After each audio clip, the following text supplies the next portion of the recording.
Now, Chairman recognized himself for an opening statement. July 13th was a terrible day for America. We all agree spirited debate, fighting for what you believe in, are part of what makes this country the greatest nation in the world. But the First Amendment and robust political debate are not consistent in any way with violence. What happened in Butler, Pennsylvania was a tragedy that took the life of a good man, Corey Compertore, leaving a wife without a husband and 2 daughters without a father. Others were injured, and of course, former President Trump, by the grace of God, survived the assassination attempt.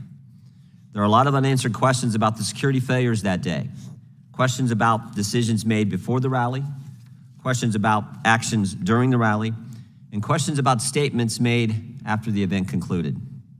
Prior to the rally, why was the president's security detail denied requests for extra resources? Why weren't all the buildings secured? There were a finite number of buildings that needed to be secured. Why wasn't that done? Why was the president allowed to walk out on the stage when there was a suspicious person on the property? During the rally, what exactly happened between 6:09 and 6:14, those critical 5 minutes? We know from briefings from the director and the deputy director at the FBI and other information we've gathered that at 6:09, the shooter was identified on the roof. At 6:10, the counter sniper was notified. Counter sniper teams were notified about the shooter. 6:11, the shooter fired several shots, injuring and killing one person, injuring others. At 6:12, the counter sniper took down the shooter, and at 6:14, President Trump was escorted off the stage by Secret Service agents. We need to know what happened play by play, moment by moment, second by second, the communications that took place, again, during that critical 5 minutes. And then finally, after the rally, why did both the Secret Service and Secretary of Homeland Security, Mayorkas, lie to the American people? July 14th, the day after the attack, Secret Service spokesman Anthony Guglielmi said this, quote, "The assertion that a member of the former president's security team requested additional security resources that the U.S. Secret Service or the Department of Homeland Security rebuffed is absolutely false."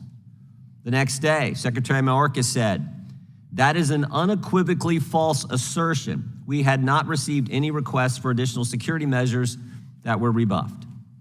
But 5 days later, top officials repeatedly rejected requests from Donald Trump's security detail for more personnel. And on the 21st of July, the New York Times, confirming what the Washington Post reported, said, quote, "Mr. Guglielmi acknowledged that the Secret Service had turned down requests for additional federal security assets for Mr. Trump's detail." 180-degree change. Why did they initially lie to us in the days after the attack in Pennsylvania? Finally, we hope to learn more today from Director Wray about the shooter, his use of the drone, the explosives that were in his car, how he got on the roof, and a host of other questions. It is our hope that Director Wray's testimony can begin to give answers to the American people about all of these questions and concerns. So, Director, we appreciate you being here, and we trust that you're going to be as transparent with the committee and the country as you possibly can.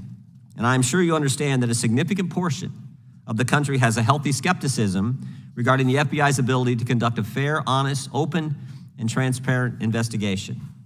And that skepticism is based on what they've witnessed over the past several years. The American people have seen a Biden-Harris Justice Department that can't tell us who planted the pipe bombs on January 6th, that can't tell us who leaked the Dobbs opinion, and that can't tell us who put cocaine at the White House.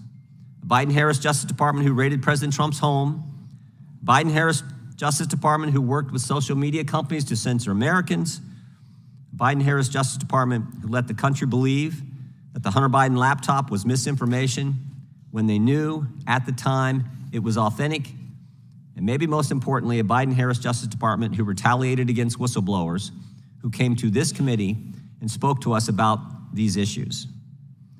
Last week, we sent you 12 questions about what occurred on July 13th. We expect you to answer those questions and the others that I've just outlined. And again, we thank you for being here today and appreciate your willingness to answer the questions that the committee is going to have. And with that, I would yield to the ranking member for an opening statement.